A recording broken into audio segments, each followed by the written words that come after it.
গুড়ি গুড়ি বৃষ্টি পড়ছে, মেঘলা আবহাওয়া, মাঝে মাঝে বৃষ্টি হচ্ছে আবার বন্ধ হচ্ছে, হালকা ঠান্ডা, মানে একেবারেই ট্রিপিক্যাল বাংলাদেশের যেই আষাঢ় মাসের যে ওয়েদার, ওই আষাঢ় মাসের ওয়েদারের মতো।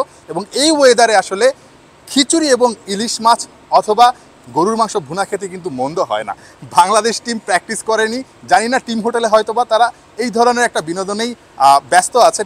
ঠিক আমার পেছনে যেই টিম বাসটা দেখতে পাচ্ছেন সেটা আবার পাকিস্তানের টিম বাস। তারা কিন্তু একেবারে বাস ভর্তি হয়ে এখানে এই ইনডোরে চলে এসেছে, প্র্যাকটিস করছে, অথচ বাংলাদেশ দলের একেবারেই খোঁজ খবর নেই।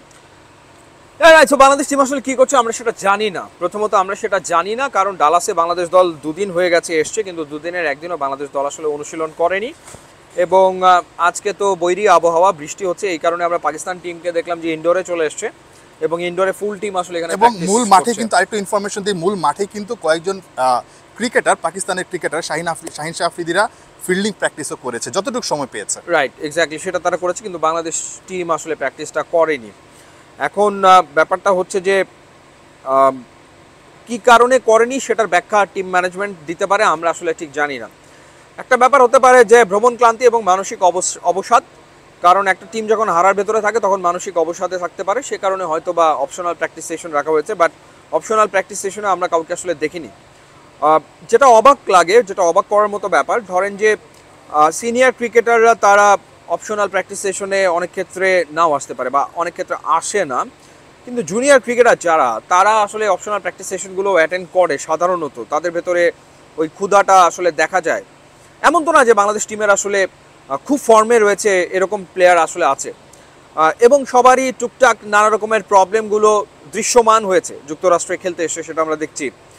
কারো হয়তো বা বাউন্সার সামলাতে হিমশিম খেতে হচ্ছে, কারো হয়তো বা এখানকার ড্রপ ইন উইকেটে খেলতে প্রবলেম হচ্ছে, কারো হয়তো বা সুইপ শট খেলতে প্রবলেম হচ্ছে, কারো ইন সুইং খেলতে সমস্যা হচ্ছে, আউট সুইং খেলতে সমস্যা হচ্ছে। পাকিস্তান টিমের ক্ষেত্রে আমরা যেটা দেখলাম যে তারা ইনডোরে ঘন্টার পর ঘন্টা আসলে তারা সব ক্রিকেটার এসেছেন, বাবর আজম, রিজওয়ান, সবাই, আজম খান, সবাই এসেছেন এবং তারা প্র্যাকটিসটা করছেন। তো সেই ক্ষেত্রে বাংলাদেশ টিমের প্লেয়াররা তারা বলা যায় যে একটা সুযোগ হারালো। ডেফিনেটলি এটা একটা অপরচুনিটি ছিল যে আপনি এখানে এসে প্র্যাকটিসটা করে নিতে পারতেন, এবং এই যে ইনডোর ফ্যাসিলিটি সেটা তো অ্যাভেলেবেল ছিল, সুতরাং যে কোনো একটা স্লটে পুরো টিম এসে অনুশীলন করতেই পারতো। এরকম কি হতে পারে ফাহিম যে স্লটই পাইনি? একটা ব্যাপার যেটা দেখেন, একটা বিষয় হচ্ছে যে যখন একটা টিম হারে তখন এই ঘটনাগুলো বাংলাদেশের ক্ষেত্রে ঘটে, আমরা জানি। যেমন হচ্ছে প্লেয়াররা কথা বলা একজন আরেকজনের সাথে বন্ধ করে দেয়, কথা বলে না, যে যার হোটেল রুমে থাকতেই আসলে পছন্দ করে, খুব বেশি আসলে তারা নিজেদের ভেতরে আলোচনা তেমনভাবে করেও না, এর আগের অভিজ্ঞতা তাই বলে। কিন্তু এরকম সময়টাতে খুব সিরিয়াস অনুশীলন সেশন, যেখানে সবার সাথে সবার কথা হচ্ছে, একজন আরেকজনের সহযোগিতা করছেন, সেই ব্যাপারগুলো ঘটলে টিম বন্ডিং ব্যাপারটা আরও আসলে ভালো হয়। পাকিস্তানের ক্ষেত্রে আমরা যেটা দেখলাম যে তারা সবাই একসাথে মিলে এনজয় করার চেষ্টা করছে প্র্যাকটিস সেশনটা। বাংলাদেশের ক্ষেত্রে সেই ব্যাপারটা আসলে আমরা তো দেখতে পাচ্ছি না বা দেখিনি আসলে। তো বড় টুর্নামেন্ট খেলতে গেলে আমরা এই ঘটনাটা দেখি। হাতুরু সিংয়ের যে ফর্মুলা, তিনি আসলে ম্যাচের আগে 2-3 দিন আগে থেকে আসলে প্লেয়ারদেরকে একটু রিল্যাক্স রাখার চেষ্টা করেন, কিন্তু এতে রেজাল্ট তো আসছে না। যদি রেজাল্ট আসতো তাহলে বোঝা যেত যে হ্যাঁ ঠিক আছে, এই ফর্মুলা ইজ ওয়ার্কিং, এই ফর্মুলা কাজ করছে, কিন্তু সেই ফর্মুলা কাজ করে না। আমরা ভারত ওয়ার্ল্ড কাপে এই ফর্মুলায় রেজাল্ট আসলে পাইনি।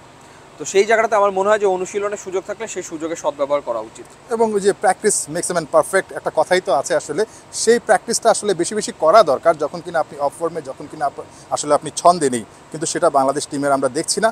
কি জানে, হয়তো বা বিশ্রামে থেকেই বাংলাদেশ ভালো পারফর্ম করতে চায়। মাঠের পারফরমেন্সটা কেমন হয় সেটার জন্য আসলে অপেক্ষা করতেই হচ্ছে। শ্রীলঙ্কার বিপক্ষে এই ডালাসের গ্র্যান্ড প্রেরি ক্রিকেট স্টেডিয়ামে বাংলাদেশ প্রথম ম্যাচটা খেলবে, সেই ম্যাচেই আসলে বোঝা যাবে বাংলাদেশ বেশি বেশি বিশ্রামে থেকে, বেশি বেশি ঐচ্ছিক অনুশীলন করে আসলে কতটা নিজেদের উন্নত করতে পেরেছে।